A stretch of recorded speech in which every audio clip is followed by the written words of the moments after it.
नमस्कार दोस्तों, मेरा नाम दीपांशु श्रीवास्तव है और हम लोग पढ़ रहे थे इकोनॉमिक्स में हमारा कृषि हो गया था, हरित क्रांति हमारा हो गया था और हम लोगों का उद्योग चालू हो गया था। उद्योग में हम लोगों ने औद्योगिक क्रांति पढ़े थे। विश्व में औद्योगिक क्रांति की शुरुआत कहाँ से हुई थी और कैसे हुई थी। तो मैंने आपको पिछले वीडियो में बताया था कि इंग्लैंड में औद्योगिक क्रांति की शुरुआत हुई थी और उसके बाद धीरे धीरे करते करते करते किस तरह से ये पूरी दुनिया में फैल गई। तो आज हम लोग का जो मेन टॉपिक है यह है भारत में औद्योगिक क्रांति। मतलब भारत में औद्योगिक क्रांति की शुरुआत कहाँ से हुई, कैसे हुई, क्या इसकी पृष्ठभूमि है, इन सारे विषयों पे हम लोग बात करेंगे। तो चलिए बिना देरी किए स्टार्ट करते हैं। सबसे पहले हम लोग बात करते हैं उद्योग की। देखिए, उद्योग का अर्थ क्या होता है। उद्योग यानी होता है इंडस्ट्री, ठीक है। ऐसे हम लोग सुन लिए उद्योग मतलब क्या होता है, नॉर्मल आप समझेंगे इंडस्ट्री है, कोई फैक्ट्री लगाना हो गया, ये हो गया। अगर डेफिनेशन की मैं बात करता हूँ आपसे, तो हम लोग बोल सकते हैं ऐसी उच्च आर्थिक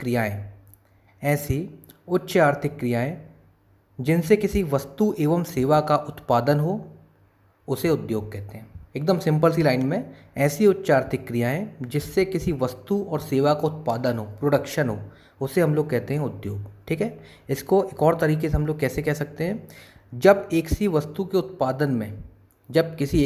के उत्पादन में, प्रोडक्शन में अनेक फर्म लगाई जाएं तो यह सब मिलकर उद्योग कहलाती हैं, ठीक है। एकदम सिंपल सी डेफिनेशन है कि जब एक सी वस्तु के उत्पादन में कोई भी हमको एक सी चीज़ बनाना है तो उसको बनाने के लिए अनेक अनेक फर्म लगाई जाती हैं, उनको हम लोग उद्योग कह सकते हैं। जैसे एग्जांपल के लिए मैं आपको बताता हूँ ऑटोमोबाइल इंडस्ट्रीज़, ठीक है। क्या होता है ये, टाटा, होंडा, हुंडई, मारुति, है ना।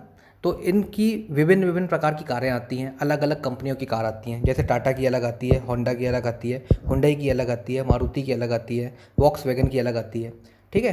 तो एक सी वस्तु के उत्पादन में अनेक फर्म लगाई जाती हैं, उनको उद्योग कहते हैं। और एग्जांपल दूं, जैसे दूर संचार की अगर मैं बात करता हूँ तो Airtel, BSNL, Reliance, Vodafone, idea, ये एक सी सेवाएं दे रही हैं, सेवाएं ये सब दे रही हैं, लेकिन अलग अलग फर्म है। ये एयरटेल अलग कंपनी है, बीएसएनएल अलग कंपनी है, रिलायंस अलग कंपनी है, ठीक है। इसके बाद मैं बात करता हूँ मोबाइल्स की। Vivo, Oppo, Intex, Apple, Samsung, Nokia, सब पता ही है आपको। तो जब एक सी वस्तु के उत्पादन में अनेक अनेक फर्म लगाई जाती हैं तो यह सभी मिलकर उद्योग कहलाती हैं। इन सभी को बेसिक टर्म में हम लोग उद्योग कहते हैं, ठीक है। चलिए, तो अब हम लोग बात करते हैं उद्योगों का महत्व क्या है। उद्योगों का क्या महत्व होता है, मैं आपको इम्पोर्टेंस बताता हूँ कि what is the importance of industrialisation. देखिए, किसी भी देश की अर्थव्यवस्था का तेज़ी से विकास करने के लिए उद्योगों का होना बहुत ही ज़्यादा महत्वपूर्ण है, ठीक है। किसी भी देश की अर्थव्यवस्था का तेज़ी से विकास करने के लिए उद्योग का होना बहुत ज़्यादा महत्वपूर्ण है। ये मैंने आपको औद्योगिक क्रांति में बता चुका था। जब विश्व में पहली औद्योगिक क्रांति जो इंग्लैंड में हुई थी, तो आपने देखा था किस तरह से वहाँ पे उद्योगों का विकास हुआ था और एक तरह से पूरे इंग्लैंड की काया पलट के रह गई, और इसी प्रकार पूरे विश्व की काया पलट गई थी उद्योगों से। तो देश का जो आर्थिक विकास होता है वो उद्योगों से ही होता है और कोई दूसरा चारा नहीं है।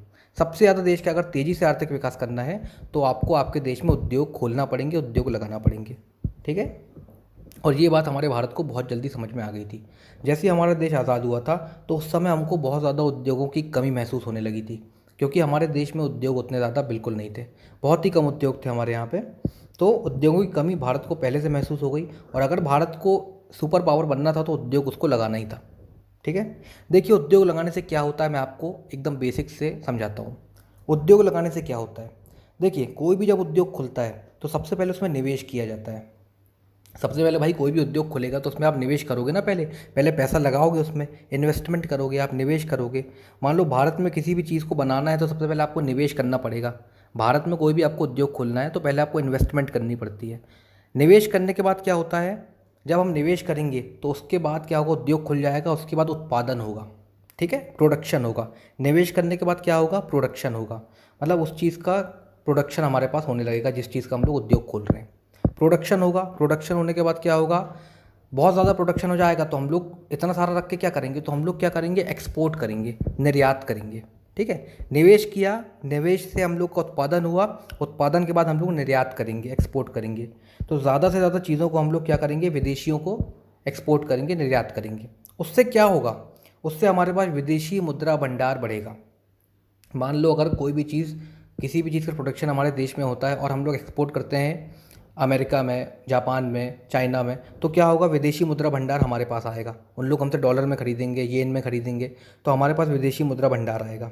ठीक है, विदेशी मुद्रा भंडार आएगा। इसके बाद क्या होगा, उस जगह का आधारभूत संरचना का विकास होगा। जहाँ उद्योग खुलेगा उसकी आधारभूत संरचना का विकास होगा। अब इस टर्म का मतलब क्या होता है, आधारभूत संरचना का विकास? इसका मतलब ये होता है कि भारत का जब विकास होगा, मतलब उद्योगों का जब विकास होगा, तो वहाँ पे क्या होगा, ऑटोमेटिक उद्योगों के पास सड़कें बनना चालू हो जाएंगी, क्योंकि भाई उद्योग कर रहे हो, आपको ट्रांसपोर्ट की ज़रूरत पड़ेगी। रेल बनना चालू हो जाएगी, वहाँ पे सरकार पूरा सपोर्ट करेगी। इसके बाद आपका बैंकिंग की सुविधाएं वहाँ पे हो जाएंगी, वहाँ, है ना। तो एक तरह से जहाँ जहाँ उद्योग लगेंगे तो उसके आसपास के जितने भी क्षेत्र हैं वहाँ का औद्योगिक विकास होगा, औद्योगिक विकास होगा, आर्थिक विकास होगा, और साथ साथ देश का भी विकास होगा। इसी को कहते हैं आधारभूत संरचना का विकास।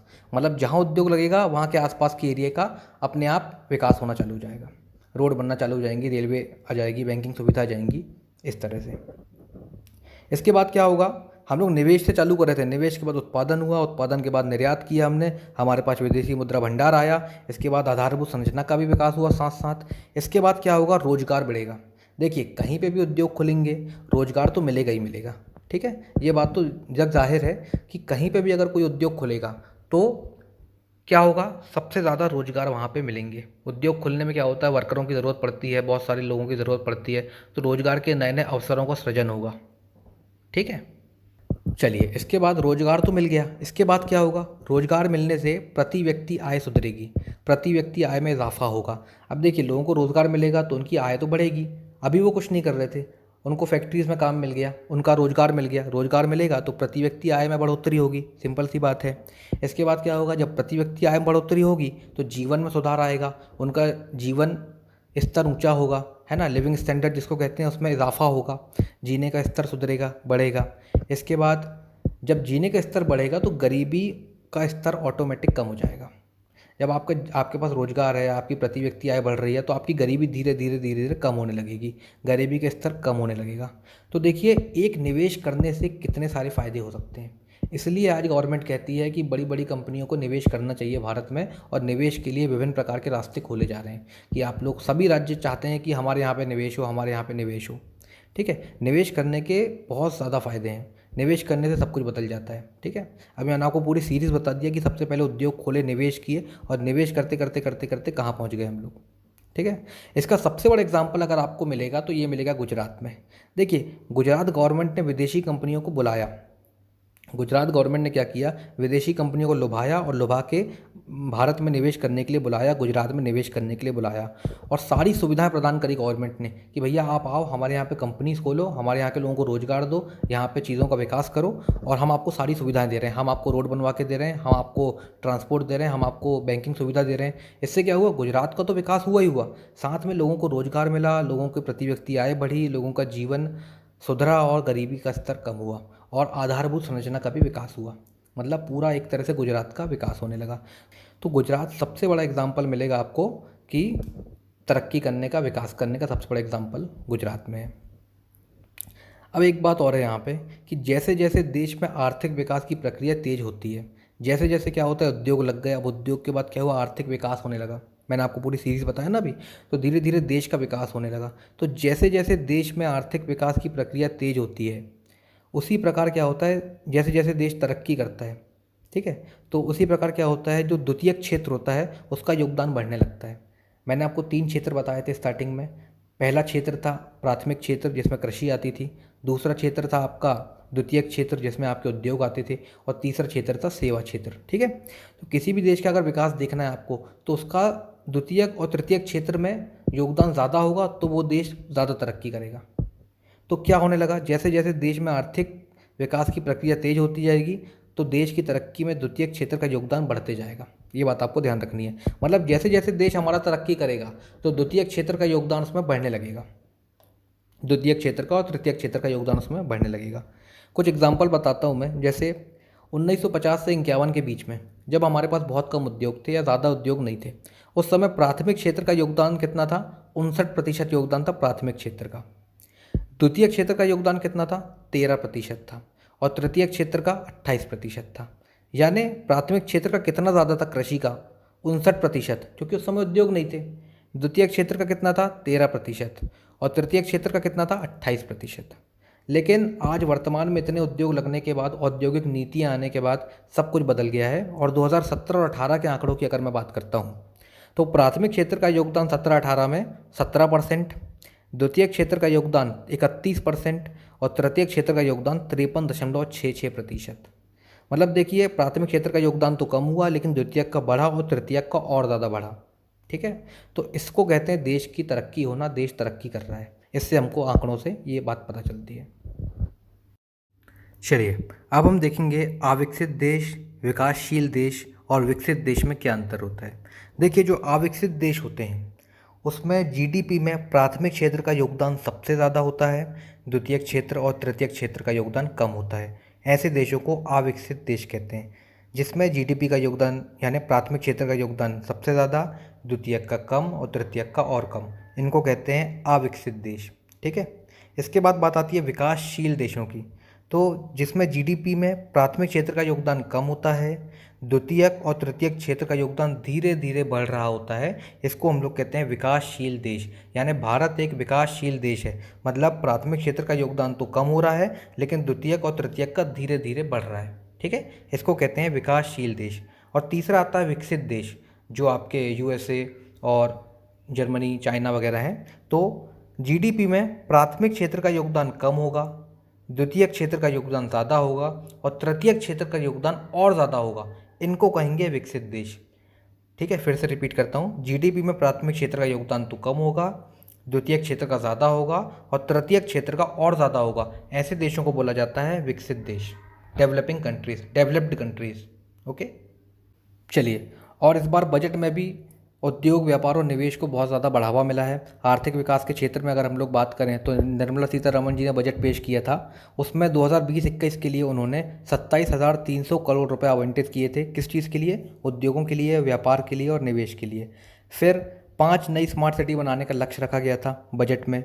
मोबाइल फ़ोन्स, इलेक्ट्रॉनिक सामानों के लिए नई नई स्कीमें शुरू की जाने वाली थी और 4 सालों के लिए नेशनल टेक्निकल टेक्सटाइल मिशन शुरू किया जाएगा, मतलब शुरू किया जाने वाला था। कौन सा mission? National technical textile mission. देखिए, ये क्या होता है, विश्व स्तर पर भारत को तकनीकी वस्त्र उद्योग में आगे लाने के लिए ये मिशन चालू किया जाने वाला था। तकनीकी वस्त्र मतलब क्या होता है? गाड़ियों के लिए जो कपड़ा उपयोग होता है ना, जैसे गाड़ी साफ़ करने के लिए जो कपड़ा बनता है, मेडिकल के क्षेत्र में जो ग्लव्स वगैरह बनते हैं, सेफ्टी क्लॉथ्स बनते हैं। ठीक है, तो भारत क्या करने वाला था, पहले भारत अमेरिका से एक्सपोर्ट करता था, पहले भारत अमेरिका से इंपोर्ट करता था ये सब चीज़ों को, लेकिन अब भारत क्या करने वाला था, विश्व स्तर पर भारत तकनीकी वस्त्र उद्योग में आगे जाने वाला था। नेशनल टेक्निकल टेक्सटाइल मिशन के तहत ये चालू होने वाला था इस साल। और बजट में ये भी था कि सरकार ने निर्विक योजना लॉन्च की थी, NIRVI। निर्विक योजना क्या होती है? इससे क्या होता है कि निर्यात को बढ़ावा मिलता है निर्विक योजना से। इसमें क्या होता है, जो छोटे छोटे एक्सपोर्टर्स होते हैं, छोटे निर्यातक होते हैं, उनको सरकार लोन देगी और 5 साल में 30 लाख करोड़ निर्यात करने का लक्ष्य भी रखा गया था इस बार। तो बजट में कुछ कुछ ऐसे प्रावधान थे। इसी प्रकार परिवहन, संचार, रेलवे में भी बहुत सारे प्रावधान थे।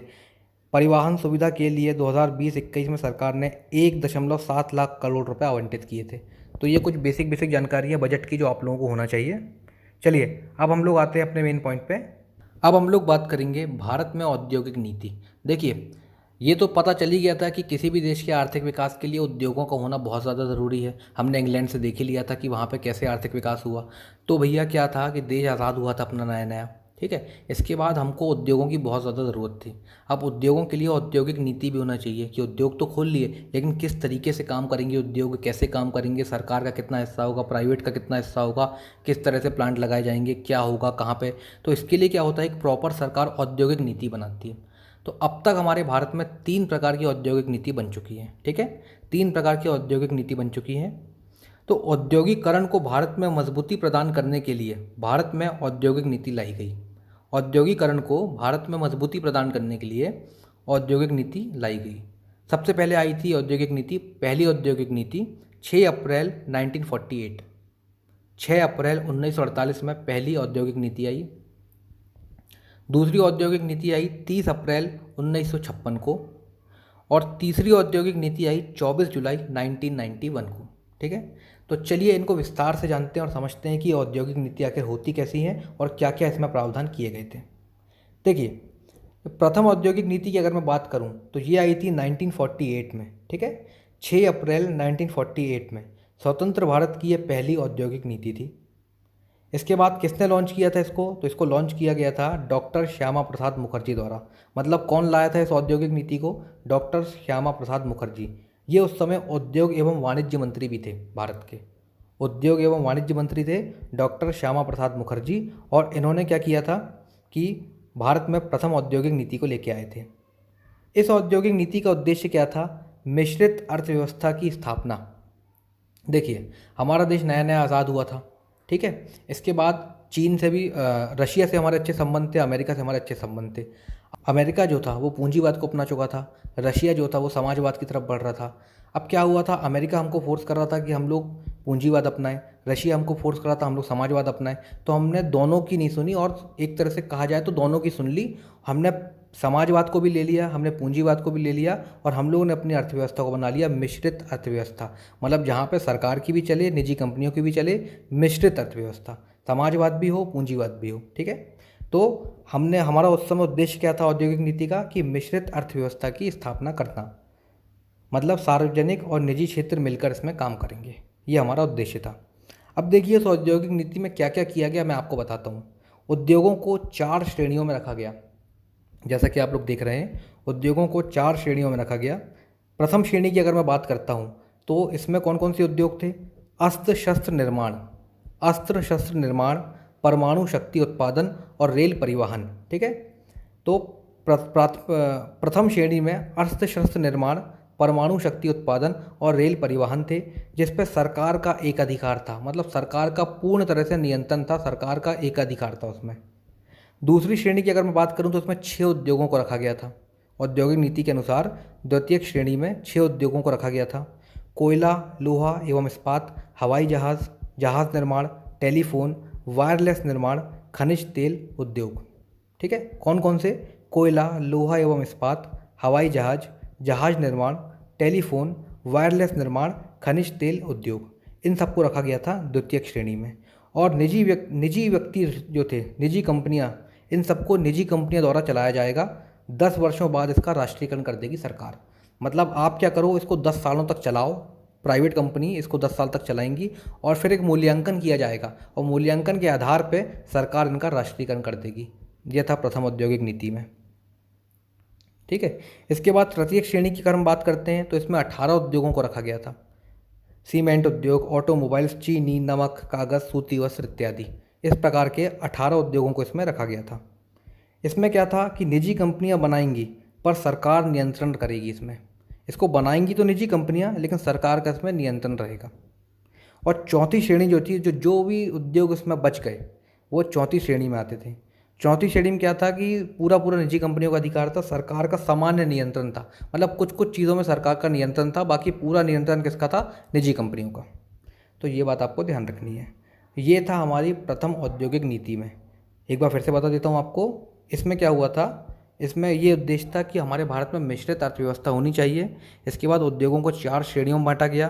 प्राथमिक श्रेणी में कुछ कुछ उद्योग आए जिस पर सरकार का एकाधिकार था। द्वितीयक श्रेणी में 6 उद्योग आए जिसको निजी कंपनी चलाएगी, लेकिन 10 साल बाद क्या होगा, सरकार प्राइवेटाइजेशन कर दे, सरकार जो क्या करेगी, इसका नेशनलाइजेशन कर देगी, मतलब राष्ट्रीयकरण कर देगी।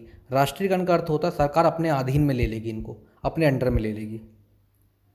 तीसरी श्रेणी की अगर हम बात करते हैं, इसमें 18 उद्योग आते थे, है ना, सीमेंट, ऑटोमोबाइल, चीनी वगैरह इत्यादि। इसमें क्या होता था, निजी कंपनियां बनाएंगी लेकिन सरकार का नियंत्रण रहेगा इसमें। निजी कंपनियां बनाएंगी, सामान बेचेंगी, लेकिन सरकार का इसमें हस्तक्षेप रहेगा, नियंत्रण रहेगा। और चौथी श्रेणी में जो भी उद्योग बचे थे, शेष जितने बचे, उन पे क्या होगा, निजी कंपनियों का एक अधिकार रहेगा, लेकिन सरकार का थोड़ा थोड़ा नियंत्रण उसमें भी रहेगा। सामान्य नियंत्रण कह सकते हैं आप। तो ये बात आपको ध्यान रखनी है, इसको पूरी तरीके से नोट कर लीजिए वर्ड टू वर्ड। चलिए अब हम लोग बात करते हैं दूसरी औद्योगिक नीति की। भारत में 3 प्रकार की औद्योगिक नीति अभी तक आई हैं, प्राथमिक, द्वितीय और तृतीयक, है ना। पहली औद्योगिक नीति हम लोग देख चुके हैं जो 1948 में आई थी। अब हम लोग बात करते हैं दूसरी औद्योगिक नीति की, ठीक है। तो ये सेकेंड इंडस्ट्रियल पॉलिसी जो आई थी हमारे यहाँ, ये आई थी 1956 में। और आप लोगों को पता है कि इस समय द्वितीय पंचवर्षीय योजना चल रही थी, ठीक है। द्वितीय पंचवर्षीय योजना इसमें चल रही थी। तो 30 अप्रैल 1956 को दूसरी औद्योगिक नीति भारत ने अपनाया। 1956 को। किसने लाया था इस औद्योगिक नीति को? ये लाया गया था जवाहरलाल नेहरू जी द्वारा। ये उस समय पे प्राइम मिनिस्टर थे भारत के, तो दूसरी औद्योगिक नीति को जवाहरलाल नेहरू जी द्वारा लाया गया था। अब इसके कुछ उद्देश्य थे। इसमें क्या उद्देश्य थे? भारी उद्योगों का विकास, जो भारी भारी उद्योग हैं, बड़े बड़े उद्योग हैं, उनका विकास करना। सार्वजनिक एवं सहकारी क्षेत्रों का विकास करना, सार्वजनिक के साथ साथ सहकारी क्षेत्रों का भी इसमें विकास करना लक्ष्य रखा गया था। आर्थिक विकास में औद्योगिक विकास के योगदान को बढ़ाना। आर्थिक विकास में औद्योगिक विकास, जो हमारे देश का जो आर्थिक विकास है, डेवलपमेंट है, उसमें क्या है? औद्योगिक विकास को यानी इंडस्ट्रियल डेवलपमेंट को बढ़ाना। औद्योगिक विकास का बहुत बड़ा योगदान होना। मतलब एक तरह से कहा जाए कि जब मैंने आपको पहले बताया था कि उद्योग वगैरह लगेंगे तो ऑटोमेटिक देश का आर्थिक विकास होगा, तो ये इसका उद्देश्य था। फिर लघु एवं कुटीर उद्योगों को उच्च प्राथमिकता। जो छोटे छोटे उद्योग होते हैं, लघु उद्योग, कुटीर उद्योग जो होते हैं, इसको सबसे पहले प्राथमिकता दी जाए, ये था।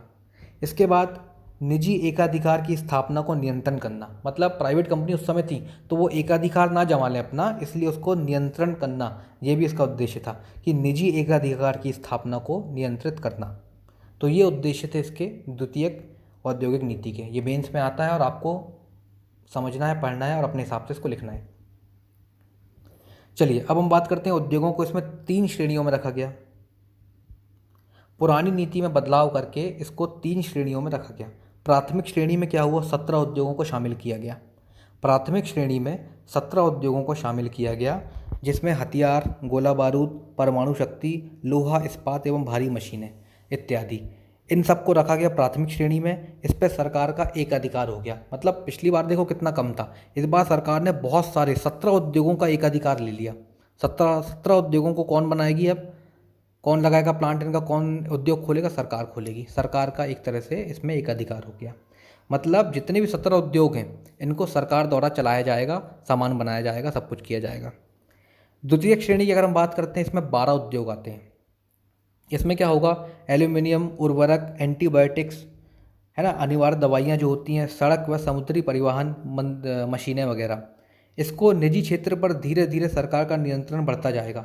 मतलब निजी क्षेत्रों के पास तो रहेंगी ये, प्राइवेट कंपनी इनको बनाएगी, सब कुछ करेगी, इनका प्रोडक्शन करेगी, लेकिन धीरे धीरे क्या होगा? सरकार का इसमें नियंत्रण बढ़ता जाएगा।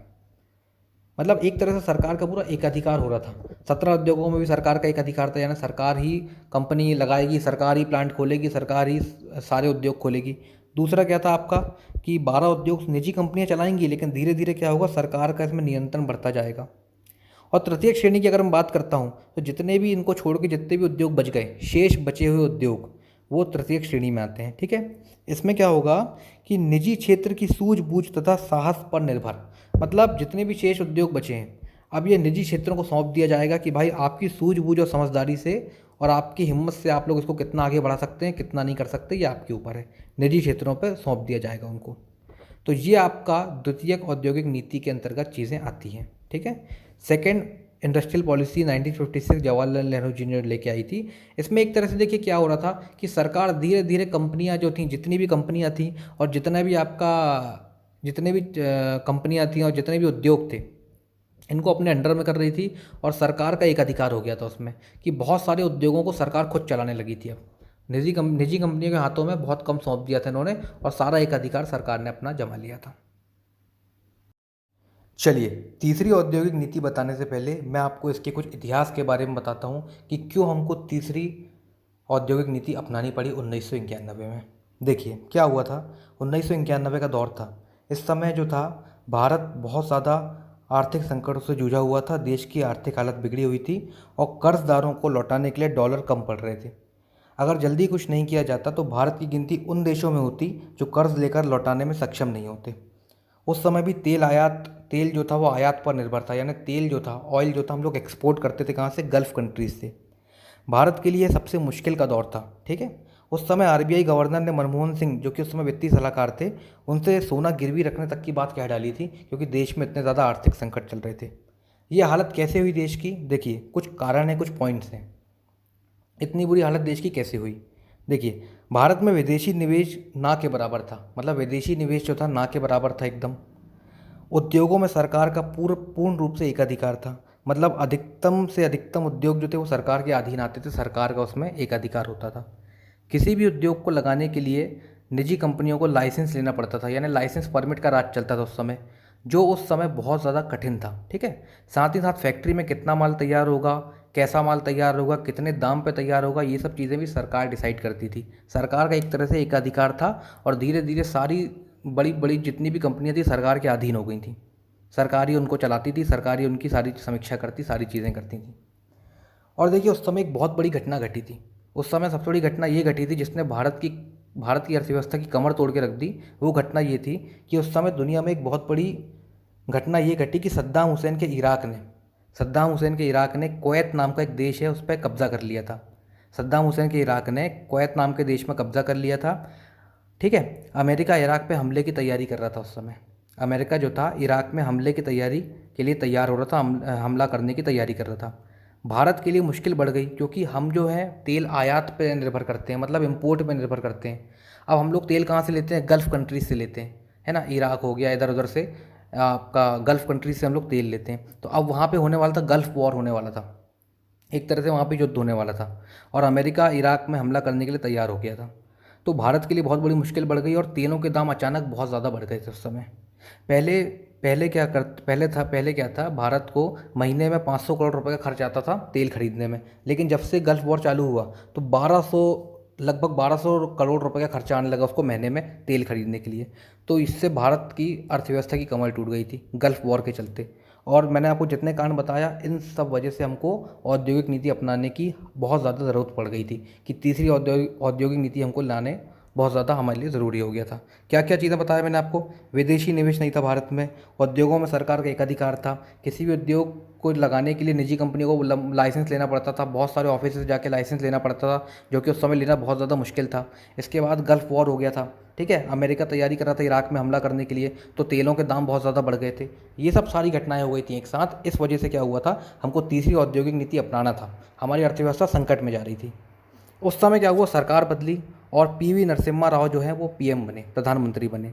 और उस समय उनके पास सबसे बड़ी चुनौती ये थी कि हम अपना वित्त मंत्री किसको बनाएं।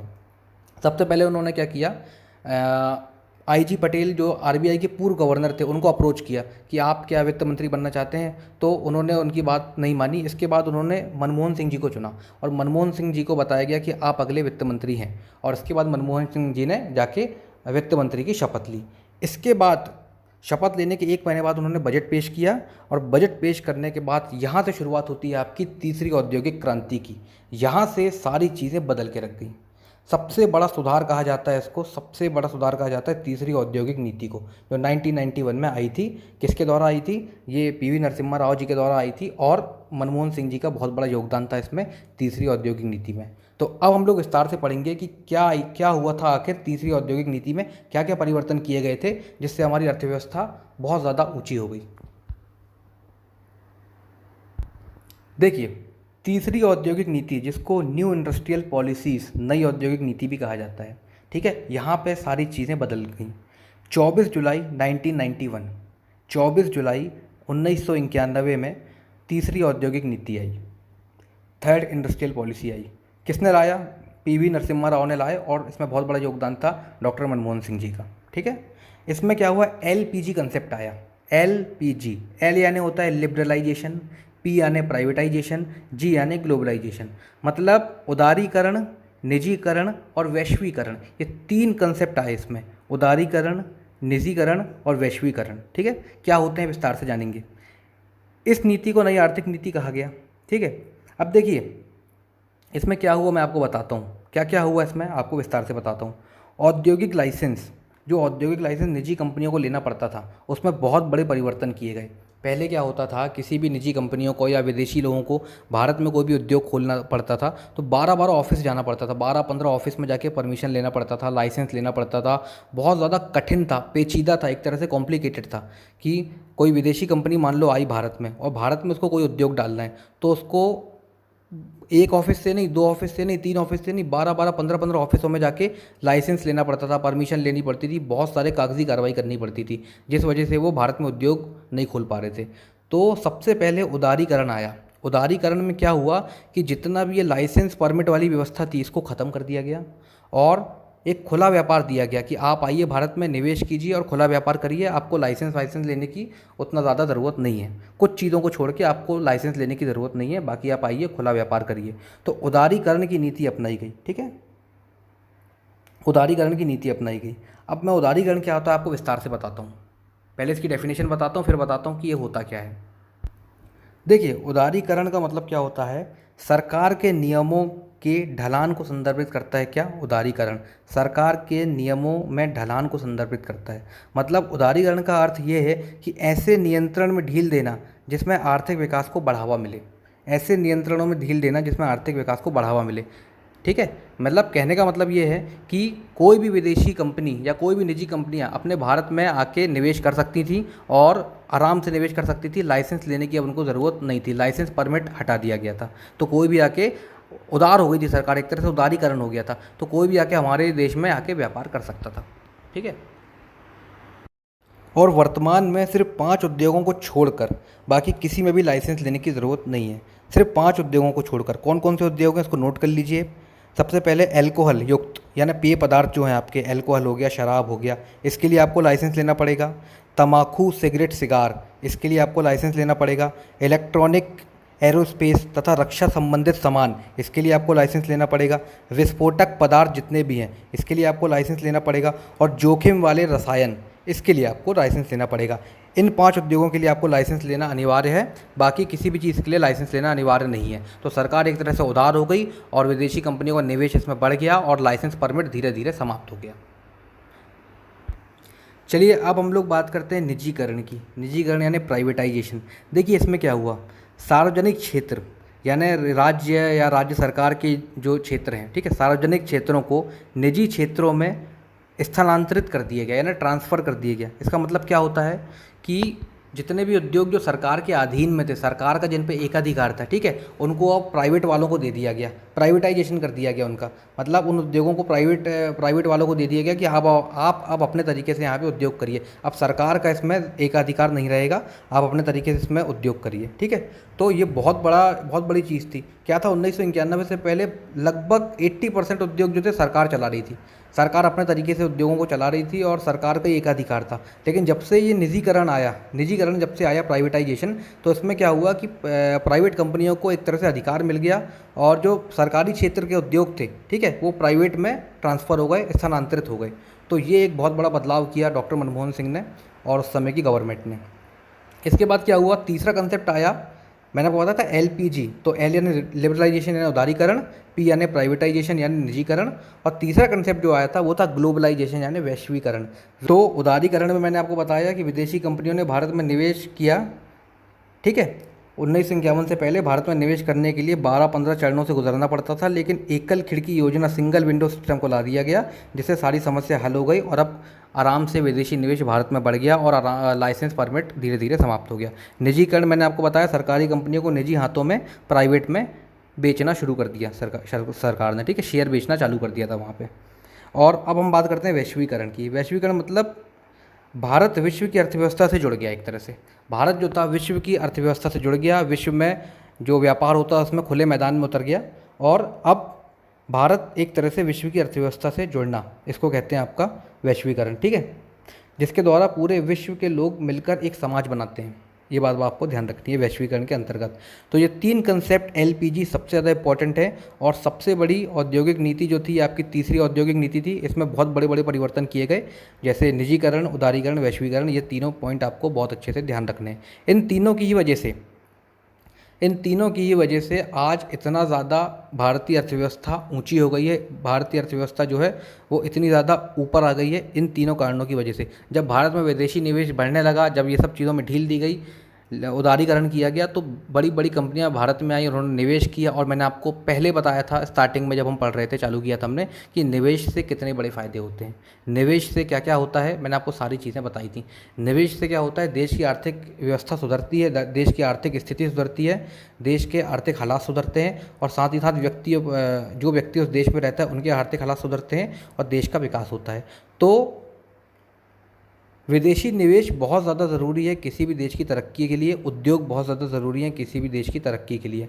तो ये 3 औद्योगिक नीति आपको ध्यान रखनी है। पहली औद्योगिक नीति आई थी 1948 में, दूसरी औद्योगिक नीति आई थी 1956 में, जब दूसरी पंचवर्षीय योजना चल रही थी, और तीसरी औद्योगिक नीति आपकी आई है आपकी 1991 में। ठीक है, तो ये तीनों आपको बहुत अच्छे से ध्यान रखनी है, ये आपको बराबर नोट करते चलना है सारी चीज़ों को। तो चलिए हम लोग देखते हैं एक बार फिर से कि हम लोग ने इसमें क्या क्या हम लोगों ने स्टार्टिंग से देखा है। सबसे पहले हमने उद्योग देखा, ठीक है। उसके बाद हमने देखा उद्योगों के महत्व क्या क्या होते हैं, उद्योगों के क्या महत्व हैं, किसी देश की अर्थव्यवस्था में क्या रोल प्ले करते हैं, हमने ये देखा। सबसे बड़ी बात हमने ये देखी कि जब किसी देश में हम निवेश करते हैं या किसी भी चीज़ में हम निवेश करते हैं तो उससे कितने ज़्यादा फ़ायदे होते हैं। निवेश के बाद उत्पादन, उत्पादन के बाद निर्यात, निर्यात के बाद विदेशी मुद्रा भंडार, उसके बाद आधारभूत संरचना का विकास, उसके बाद रोजगार, इसके बाद प्रति व्यक्ति आय, फिर जीवन में सुधार, फिर गरीबी का स्तर कम होना। तो निवेश करने के इतने ज़्यादा फ़ायदे होते हैं, जिसका सबसे बड़ा एग्जांपल गुजरात है। ठीक है, इसके बाद हमने देखा कि औद्योगिक नीतियों की अगर हम बात करते हैं तो 3 प्रकार की औद्योगिक नीति आई हमारे देश में। 6 अप्रैल 1948 में पहली औद्योगिक नीति आई, 30 अप्रैल 1956 दूसरी औद्योगिक नीति आई, 24 जुलाई 1991 तीसरी औद्योगिक नीति आई। ठीक है, इन तीनों औद्योगिक नीति के कारण आज हमारा देश की अर्थव्यवस्था बहुत ही ज़्यादा मजबूत है। इसमें आपको याद क्या क्या रखना है कि पहली औद्योगिक नीति कब आई, डेट याद रखना है 6 अप्रैल 1948। ठीक है, स्वतंत्र भारत की पहली औद्योगिक नीति थी ये। इसके बाद इसका उद्देश्य क्या था वो ध्यान रखना है, मिश्रित अर्थव्यवस्था की स्थापना करना इसका उद्देश्य था। इसके बाद इसको कितनी श्रेणियों में रखा गया, 4 श्रेणियों में रखा गया, ये आपको ध्यान रखना है। किसने लाया, किसके द्वारा लाई गई, ये मोस्ट इंपॉर्टेंट है। तो ये डॉक्टर श्यामा प्रसाद मुखर्जी के द्वारा लाई गई। वो उस समय क्या थे, उद्योग एवं वाणिज्य मंत्री थे। औद्योगिक नीति क्यों अपनाई जाती है ये भी आपको पता होना चाहिए कि औद्योगिकरण को भारत में मजबूती प्रदान करने के लिए औद्योगिक नीति अपनाई जाती है। उद्योगों को मजबूती प्रदान करने के लिए औद्योगिक नीति अपनाई जाती है। फिर आपको दूसरी औद्योगिक नीति से क्या क्या चीज़ें ध्यान रखनी है कि कब आई है, 1956 में आई, 30 अप्रैल 1956। ठीक है, दूसरी पंचवर्षीय योजना के समय पे आई। इसके बाद किसने लाया, तो ये हमारे देश के प्रधानमंत्री उस समय पे जवाहरलाल नेहरू जी थे, उन्होंने लाया। इसके क्या क्या उद्देश्य हैं आपको ये ध्यान रखना है। कितनी श्रेणियों में इसको बांटा गया है, 3 श्रेणियों में बांटा गया है। ठीक है, प्रथम श्रेणी में 17 उद्योग आएंगे, द्वितीय श्रेणी में 12 उद्योग आएंगे, और शेष जितने बचे वो तृतीय श्रेणी में आएंगे, ये आपको ध्यान रखना है।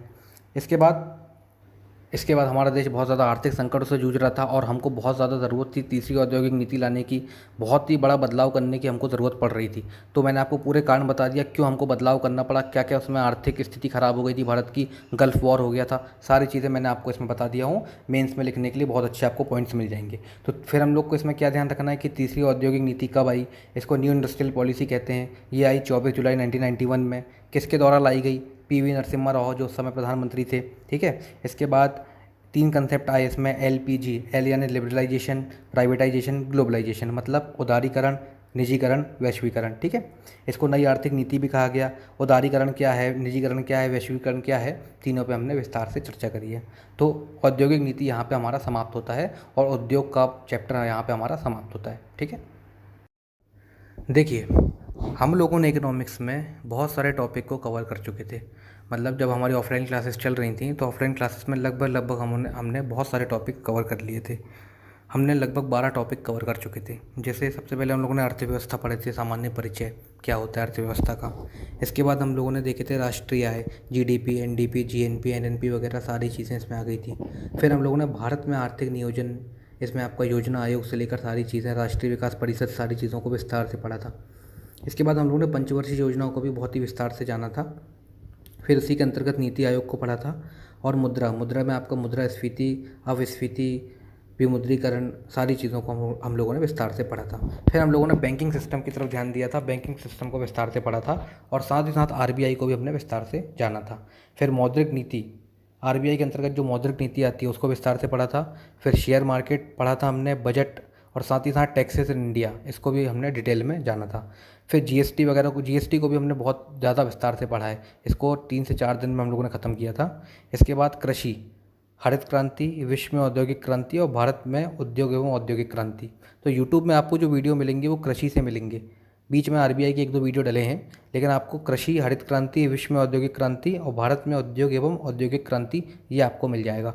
बाकी जितनी भी टॉपिक थे ये मैंने ऑफलाइन क्लासेस में कवर कर लिया था। अगर आप लोग चाहते हैं कि मैं इन सारे टॉपिक्स को लाइन से सीरीज़ वाइज कवर करूं तो आप लोग मुझे कमेंट करके बता दीजिए कि आपको कोई भी इसमें से टॉपिक हो, या आप चाहते हैं कि मैं पहले टॉपिक से लेकर आखिरी टॉपिक तक पूरे का वीडियो बना दूं तो वो भी मैं कर सकता हूं।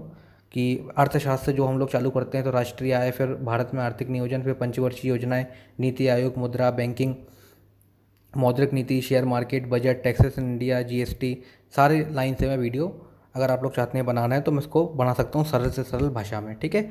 और इसके अतिरिक्त आपको कोई भी ऐसा टॉपिक है जो आप लोग को नहीं समझ में आ रहा है, या कोई एक विशेष टॉपिक है जो आपको नहीं क्लियर हो रहा है, आप मुझे मैसेज कर दीजिए, कमेंट कर दीजिए, मैं आपको विस्तार से उसको एक सेपरेट वीडियो का बना दूंगा या उसको विस्तार से समझा दूंगा।